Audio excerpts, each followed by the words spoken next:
Now come here, come here, come here. Come sit here.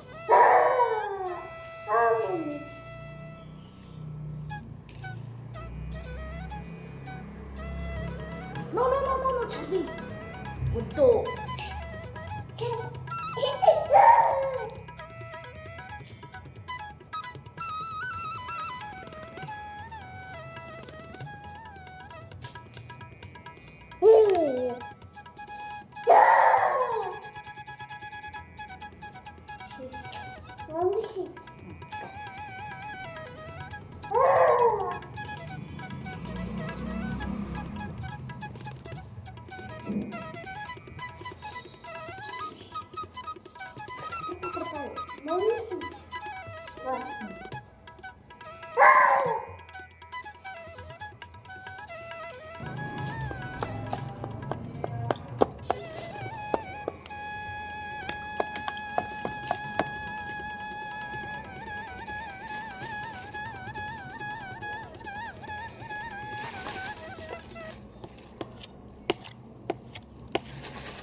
Manu gudda bad Chavi.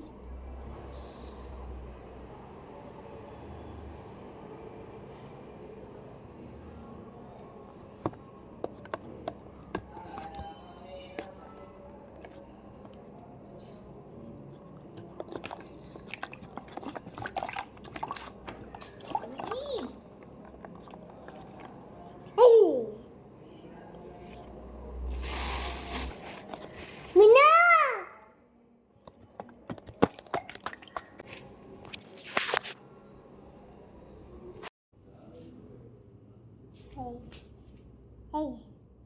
What?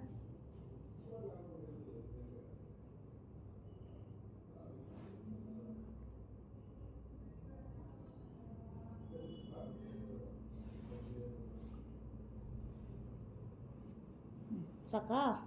Huh? You want some more? Huh?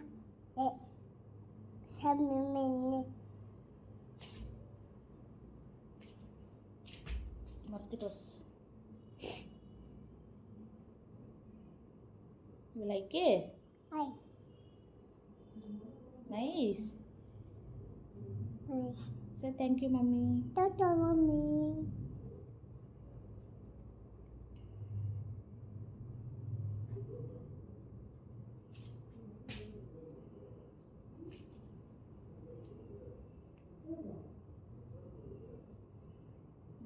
Enough.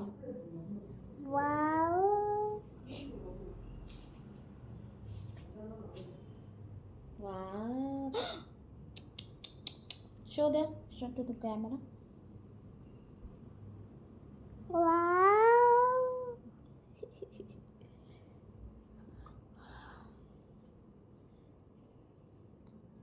Sal, go. Enough. Let it dry, okay? Blow. Blow. Keep blowing. Come. This hand also.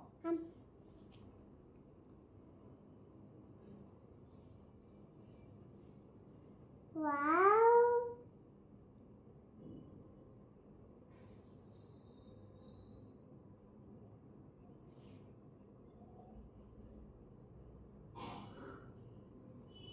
Are you?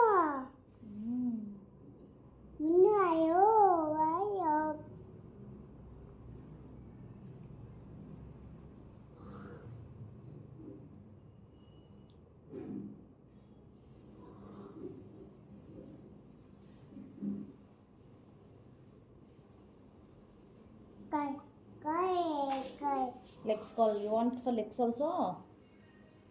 Huh?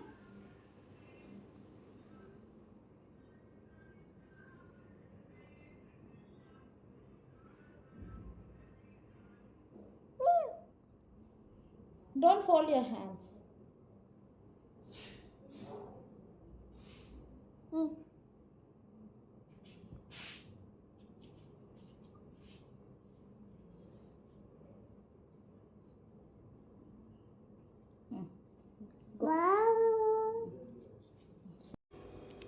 ಎಲ್ರಿಗೂ ನಮಸ್ಕಾರ. ಎಲ್ಲರೂ ಹೇಗಿದ್ದೀರಾ? ನಾವಂತೂ ತುಂಬಾ ಚೆನ್ನಾಗಿದ್ದೀವಿ. Welcome back to my channel. ಯಾರೆಲ್ಲ ಈ video ನೋಡ್ತಿದ್ದೀರಾ ದಯವಿಟ್ಟು ಹೋಗಿ ಎಲ್ಲರೂ ಹೋಗಿ ಸಬ್ಸ್ಕ್ರೈಬ್ ಮಾಡ್ಕೊಳ್ಳಿ. ಹಾಗೆಯೇ ಲೈಕ್ ಮಾಡಿ, ಶೇರ್ ಮಾಡಿ, ಕಮೆಂಟ್ ಮಾಡಿ. ಸೊ ಇದು 2 ಡೇಸ್ ವಿಡಿಯೋ ಆಗಿರುತ್ತೆ, ಥರ್ಸ್ಡೇ ಮತ್ತು ಫ್ರೈಡೇ. ಸೊ ಬೆಳಿಗ್ಗೆನೇ ನಾನು ಎದ್ದು ಫ್ರೈಡೇ ಮಾರ್ನಿಂಗ್ ಹೊಸಲು ತೊಳೆದು ರಂಗೋಲಿ ಹಾಕಿದೆ. ಅಷ್ಟೊತ್ತಿಗೆ ಚಾರ್ವಿ ಕೂಡ ಎದ್ದಲು ರಂಗೋಲಿ ಹಾಕೋಷ್ಟೊತ್ತಿಗೆ. ಸೊ ನಾನು ಹಾಗೆಯೇ ಅವಳನ್ನ ಕೂಣಿಸ್ಕೊಂಡೆ. ನಾನು ರಂಗೋಲಿ ಹಾಕೋಕ್ಕೆ ಟ್ರೈ ಮಾಡಿದೆ, ಆಗಿಲ್ಲ. ಅವಳು ಕ್ಯಾಮ್ರಾ ಮುಂದೆ ಕೂತ್ಕೊಂಡು ಚೆನ್ನಾಗಿ ನೀರೆಲ್ಲ ಆಡ್ತಾಯಿದ್ಲು. ನಾನು ಹೊಸಲು ತೊಳಿಯೋಕೆ ನೀರು ಇಟ್ಕೊಂಡಿರ್ತೀನಲ್ವ, ಸೊ ಆ ನೀರಲ್ಲಿ ಕೈ ಹಾಕೋದು, ಫಿಶ್ ಶಾರ್ಕ್ ಅಂತ ಹೇಳೋದು. ಹಾಗೆಯೇ ನನಗೆ ಮಾತಾಡಿಸ್ತಾ ಇದ್ಲು, ಮಮ್ಮಿ ಮಮ್ಮಿ ಅಂತ ಹೇಳಿಬಿಟ್ಟು. ಹಾಗೆಯೇ ನಾನು ಚಿಕ್ಕದಾಗಿ ರಂಗೋಲಿ ಹಾಕಿದೆ. ನನಗೆ ಈ ಚಾಕ್ ಪೀಸಲ್ಲಿ ಹಾಕೋಕ್ಕಿಂತ ನನಗೆ ಹೂವು ತುಂಬ ಇದ್ದಾಗ ನಾನು ಇದೇ ಥರ ಮಾಡೋದು. ಹಬ್ಬದೆಲ್ಲ ಹೂವು ಹಾಗೆ ಉಳಿದೋಗಿತ್ತು. ಸೊ ತುಂಬಾ ಹೂವು ಇತ್ತು, ಹಾಗಾಗಿ ನಾನು ಹೂವಿನ ರಂಗೋಲಿನೇ ಹಾಕಿದೆ, ಚಿಕ್ಕದಾಗಿ ಹಾಕಿದೆ. ವೀಡಿಯೋ ತಗೊಳ್ಳೋದೇ ಮರ್ತೋಯ್ತು ನನಗೆ, ಫೋಟೋ ತಗೊಳ್ಳೋದೆ. ಅವಳು ನನ್ನ ಕೈ ಬಿಡಲಿಲ್ಲ. ಹಾಗೆಯೇ ಅದನ್ನೆಲ್ಲ ತೊಳ್ಕೊಂಡು ಹೊಸಲೆಲ್ಲ ತೊಳ್ಕೊಂಡು ರಂಗೋಲಿ ಹಾಕಿ ಪುಟ್ಟದಾಗಿ ಒಳಗಡೆ ಬಂದು ಅವಳು ಅಷ್ಟೊತ್ತಿಗೆ ಮೆಹಂದಿ ಕೋನ್ನ ನೋಡಿಬಿಟ್ಲು. ಸೊ ಮಮ್ಮಿ ಮೆಹಂದಿ ಹಾಕು ಅಂತ ಹೇಳ್ಬಿಟ್ಟು ನನಗೆ ಕೂಣಿಸ್ಕೊಂಡ್ಳು. ಅದಾದಮೇಲೆ ನಾನು ಅವಳಿಗೆ ಮೆಹಂದಿ ಹಾಕಿ, ಈ ನಡುವೆ ಅಂತ ಅವಳಿಗೆ ತುಂಬಾ ಹುಚ್ಚಾಗಿಬಿಟ್ಟಿದೆ ಮೆಹಂದಿ ಅಂತ ಹೇಳ್ಬಿಟ್ಟು. ಯಾವಾಗ ಕೋನ್ ಕಾಣಿದ್ರೂ ನನಗೆ ಹೇಳ್ತಾನೆ ಇರ್ತಾಳೆ, ಮಮ್ಮಿ ಮೆಹಂದಿ ಮೆಹಂದಿ ಅಂತ ಹೇಳಿಬಿಟ್ಟು. ಸೊ ಹಾಗಾಗಿ ಅವಳಿಗೂ ಕೂಡ ಒಂದು ಸ್ವಲ್ಪ ಹೊತ್ತು ಕೂಣಿಸ್ಕೊಂಡು ಮಾತು ಹೇಳ್ತಾ ಇರ್ತಾಳೆ. ಮಮ್ಮಿ ಮೀನಾ ಅಂತ ಕರೆಯೋದು ಸ್ಟಾರ್ಟ್ ಮಾಡಿದ್ದಾಳೆ. ಹಾಗಾಗಿ ಮುದ್ದಾಗಿ ಮಾತಾಡ್ತಾಳೆ, ಚೆನ್ನಾಗಿರುತ್ತೆ. ಬಟ್ ಸ್ವಲ್ಪ ಕೆಲಸ ಇದ್ದಾಗ ಸ್ವಲ್ಪ ಸ್ಟ್ರೆಸ್ ಆಗುತ್ತೆ. ಪರವಾಗಿಲ್ಲ, ಏನೂ ಮಾಡೋಕ್ಕಾಗಲ್ಲ, ಮಗು ಅಲ್ವಾ. ಅದಾದಮೇಲೆ ನಾನಿಲ್ಲಿ ಬೃಂದಾವನ ಇತ್ತು, ಹಬ್ಬಕ್ಕೆ ತೆಗ್ದಿದ್ದು. ಸೊ ಅದಕ್ಕೂ ಸ್ವಲ್ಪ ಹೂವು ಹಾಕೋಣ ಅಂತ ಹೇಳ್ಬಿಟ್ಟು ಕೂತ್ಕೊಂಡೆ. ಇದನ್ನು ಇಡೋದ್ರಿಂದ ಏನಂದರೆ ಮನೆಯಲ್ಲಿ ತುಂಬಾ ಚೆನ್ನಾಗಿ ಕಾಣುತ್ತೆ. ಬಟ್ ಮಕ್ಕಳಿರೋ ಜಾಗದಲ್ಲಿ ಮಾತ್ರ ತುಂಬಾ ಕಷ್ಟ. ಅವ್ರು ಹೋಗಿ ಕೈ ಇಡೋದಂತೂ ಗ್ಯಾರಂಟಿ. ಚಾರ್ವಿ ಯಾವತ್ತು ಈವ್ನಿಂಗೇ ಎಲ್ಲ ಕೆಡಿಸ್ಬಿಟ್ಲು. ಕೈ ಹಾಕೋದು ನೀರಲ್ಲಿ ಎಲ್ಲ ಹೂವು ಎಲ್ಲ ಆಚೆ ಹಾಕೋದು ಎಲ್ಲ ಮಾಡ್ತಾಯಿದ್ಲು. ಸೊ ಹಾಗಾಗಿ ಇಡೋದಿಲ್ಲ ನಾನು. ಸೊ ಹಬ್ಬದ ಇತ್ತಲ್ವ ಅಂತ ಹೇಳ್ಬಿಟ್ಟು ಇಟ್ಟೆ. ಆಮೇಲೆ ಅವಳನ್ನ ಹೋಗಿ ಮಲಗಿಸ್ಬಿಟ್ಟು ನಾನು ಇದನ್ನೆಲ್ಲ ಕ್ಲೀನ್ ಮಾಡಿ, ಮನೆಯೆಲ್ಲ ಕ್ಲೀನ್ ಮಾಡಿ, ಪೂಜೆ ಎಲ್ಲ ಮುಗಿಸ್ಕೊಂಡು ನೋಡಿ ಈ ಥರ ರೆಡಿ ಮಾಡಿದೆ. ನನಗೆ ತುಂಬ ಇಷ್ಟ ಈ ಥರ ಇಡೋದು. ಮುಂಚೆ ಎಲ್ಲ ಇಡ್ತಾಯಿದ್ದೆ, ಚಾರ್ವಿ ಹುಟ್ಟೋಕ್ಕಿಂತ ಮುಂಚೆ. ಆಮೇಲೆ ನನಗಾಗಿಲ್ಲ, ಅವಳು ಕೈಯೆಲ್ಲ ಇಡೋದು ಎಲ್ಲ ಮಾಡ್ಕೊಂಡಿದ್ದಾಳೆ ಇವಾಗ, ಅದಕ್ಕೆ ಇಡೋದಿಲ್ಲ ನಾನು. ಹಾಗೆಯೇ ಒಂದು ರೆಸಿಪಿ ಕೂಡ ಶೂಟ್ ಮಾಡ್ಕೊಂಡಿದ್ದೆ ನಾನು. ಕಡಲೆಕಾಳು ಬರುತ್ತಲ್ವ ಬ್ರೌನ್ದು, ಅದನ್ನು ಮಸಾಲೆ ಸಾರು ಮಾಡಿದ್ದೆ. ತುಂಬ ದಿನ ಆಗಿತ್ತು. ಆ್ಯಕ್ಚುಲಿ ನಾವು ಮಸಾಲೆ ತುಂಬ ಕಮ್ಮಿ ತಿನ್ನೋದು. ಹರೀಶ್ಗೆ ಇಷ್ಟ, ಬಟ್ ನನಗೇನು ಅಷ್ಟೊಂದು ಇಷ್ಟ ಆಗೋಲ್ಲ. ನಾನು ಮಸಾಲೆ ಹಾಕಿ ಈ ಕಾಳು ಸೇರೆಲ್ಲ ಅಷ್ಟೊಂದು ನನಗೇನು ಇಷ್ಟ ಆಗೋಲ್ಲ. ಹಾಗಾಗಿ ನಾನು ತುಂಬ ಅಂದರೆ ತುಂಬ ಕಮ್ಮಿ ಮಾಡೋದು. ಸರಿ, ಇವತ್ತು ಕಾಳೆಲ್ಲ ಇತ್ತು, ಕೊಬ್ಬರಿ ಎಲ್ಲ ಇತ್ತು ಅಂತ ಹೇಳ್ಬಿಟ್ಟು ಇದನ್ನೇ ಸಾರು ಮಾಡಿದೆ. ಹರೀಶ್ ಕೇಳ್ತಾಯಿದ್ರು ಕಾಳು ಸಾರು ಮಾಡು ಅಂತ ಹೇಳ್ಬಿಟ್ಟು, ಹಾಗಾಗಿ ಅವ್ರಿಗೋಸ್ಕರ ಮಾಡಿದೆ ನಾನು. ನನಗೇನು ಅಷ್ಟೊಂದು ಇಷ್ಟ ಆಗೋಲ್ಲ. ಸೊ ಸಿಂಪಲಾಗಿ ಒಂದು ಸ್ವಲ್ಪ ಕೊಬ್ಬರಿ, ಶುಂಠಿ ಬೆಳ್ಳುಳ್ಳಿ ಪೇಸ್ಟು ಮತ್ತು ಆನಿಯನ್ನು, ಪುದೀನ, ಸ್ವಲ್ಪ ಕೊತ್ತಂಬರಿ ಸೊಪ್ಪು, ಒಂದು ಸ್ವಲ್ಪ ಚಕ್ಕೆ ಲವಂಗ ಹಾಕ್ಕೊಳ್ಳಿ. ಸೊ ಒಂದು ಜಾರ್ಗೆ 1-2 ಟೊಮೆಟೊ ಹಾಕ್ಕೊಂಡು ಚೆನ್ನಾಗಿ ಇದನ್ನು ರುಬ್ಕೊಂಡು ನಾವು ಒಗ್ಗರಣೆ ಹಾಕ್ಕೋಬೇಕಾಗುತ್ತೆ. ತುಂಬಾ ಈಸಿ, ತುಂಬಾ ಟೇಸ್ಟಿಯಾಗಿರುತ್ತೆ. ನೋಡಿ ಈ ಥರ ತುಂಬ ನುಣ್ಣಗೆ ಮಾಡ್ಕೋಬೇಕು.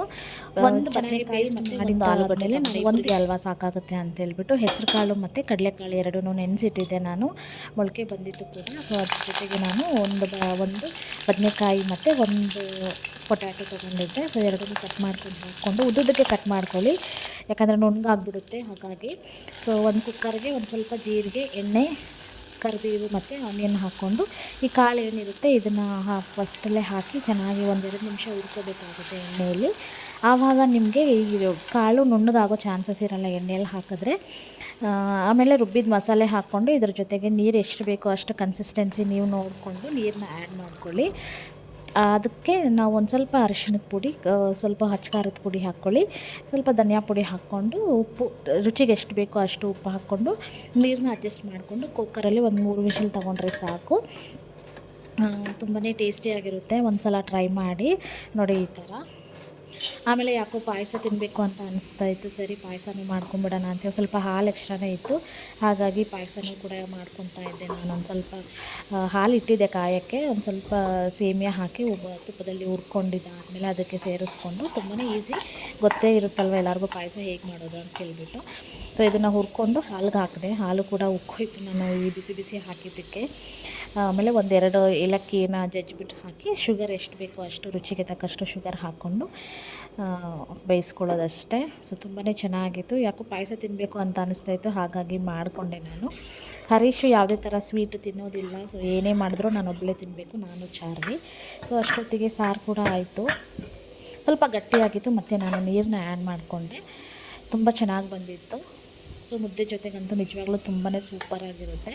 ಸೊ ಸ್ವಲ್ಪ ಗಟ್ಟಿಯಾಗಿತ್ತು, ನಾನು ನೀರನ್ನ ಆ್ಯಡ್ ಮಾಡಿಕೊಂಡೆ. ಸ್ವಲ್ಪ ನೀರನ್ನ ಆ್ಯಡ್ ಮಾಡ್ಕೊಂಡು ಒಂದು ಕುದಿ ಬರೆಸಿದ್ರೆ ಸಾಕು. ಸೊ ಇದ್ರ ಜೊತೆಗೆ ನಾನು ರೈಸ್ ಮಾಡಿದ್ದೆ, ಆಮೇಲೆ ಮೊಟ್ಟೆ ಬೇಯಿಸ್ಕೊಂಡಿದ್ದೆ. ಸೊ ಇದಾಗಿತ್ತು ಇವತ್ತಿನ ರೆಸಿಪಿ. ತುಂಬಾ ಚೆನ್ನಾಗಿತ್ತು. ಸೊ ಪಾಯಸದ ಜೊತೆಗೆ ಸ್ವಲ್ಪ ಊಟನ ಮುಗಿಸ್ಕೊಂಡೆ. ಸೊ ನೈಟಿಗೆ ಹರೀಶಿಗೆ ಮುದ್ದೆ ಮಾಡಿಕೊಟ್ಟೆ ನಾನು ಈ ಸಾರಿಗೆ. ತುಂಬಾ ಚೆನ್ನಾಗಿತ್ತು. ಸೊ ಇದಾಗಿತ್ತು ಇವತ್ತಿನ ಲಂಚ್ ನಂದು. ಸೊ ಈ ವಿಡಿಯೋ ಎಲ್ಲರಿಗೂ ಇಷ್ಟ ಆಯಿತು ಅಂತ ಅಂದ್ಕೊಂಡಿದ್ದೀನಿ. ದಯವಿಟ್ಟು ಎಲ್ಲರೂ ಹೋಗಿ ಲೈಕ್ ಮಾಡಿ, ಶೇರ್ ಮಾಡಿ, ಕಮೆಂಟ್ ಮಾಡಿ. ಬಾಯ್.